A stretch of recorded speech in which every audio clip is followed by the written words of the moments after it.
they had to come back to me and ask my producer if he would reduce a little bit so that everyone could get what they wanted or whatever, this and that. And I explained it to my producer. He understood it. He understood. He wanted to keep a great relationship with Usher, with the management, with the other writers on the song. So he agreed to the reduction. I mean, you know, something is better than nothing at the end of the day. And this type of stuff happens sometimes, you know. But I highly recommend to have that dialogue. And it's, you know, it's tough because when people are getting in the studio, the last thing they're thinking about are splits at the moment. They're in the vibe. And it's fact driven. Every situation is different. Every relationship. But I will say this: as records become bigger and bigger when they're released and chart and then start moving up the charts, it gets a lot harder to then go back and confirm the splits. I'm going to give one more example. I signed a writer that wrote the hook of "Blame It on the Alcohol" for Jamie Foxx. He wrote the hook of this song, right?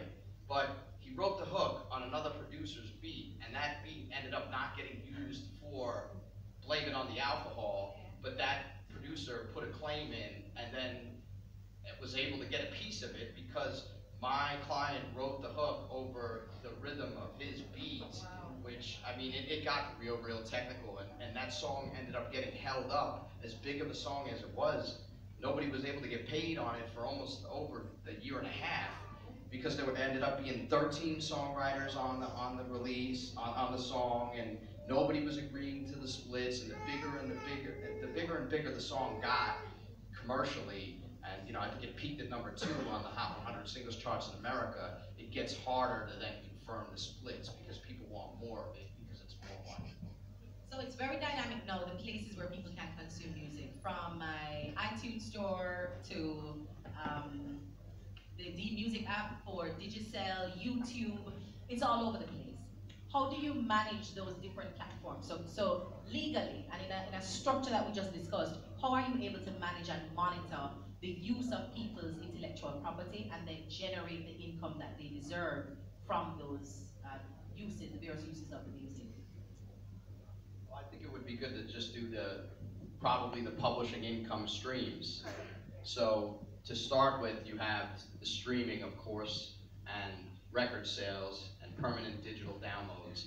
They're what's called mechanical royalties. Now, before there was streaming, there were actual physical record sales, you know, and CDs and vinyl, right? And that's where you get the term mechanical, because they were actually, you know, these were created. It's a physical product that was created, right? So you get a royalty. If I'm a songwriter and I wrote 50% of the song, right, and I have 50%, and Universal sells like 1 million of an album with my song on it, I would get paid based on that 1 million that got sold, whatever rate I negotiated with the artist, and you know, my percentage of the song. So you still have that, but obviously there's barely any CD. There's really no CDs anymore. I don't know how it is here, but in the U.S., CDs. You go into Best Buy in New York or something, it's gone. Like, I mean, there's really no CDs at all. I think what's important for us to understand in exploiting digital, we need to understand who owns. That's where the conversation starts. Who owns this song, this track?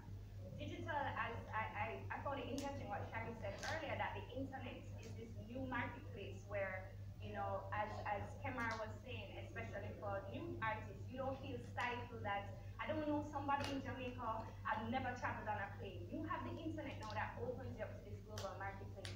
So there are definitely positives about digital distribution and a platform like a D-Music, or you have a TuneCore and CD Baby, etc., which some of you might know.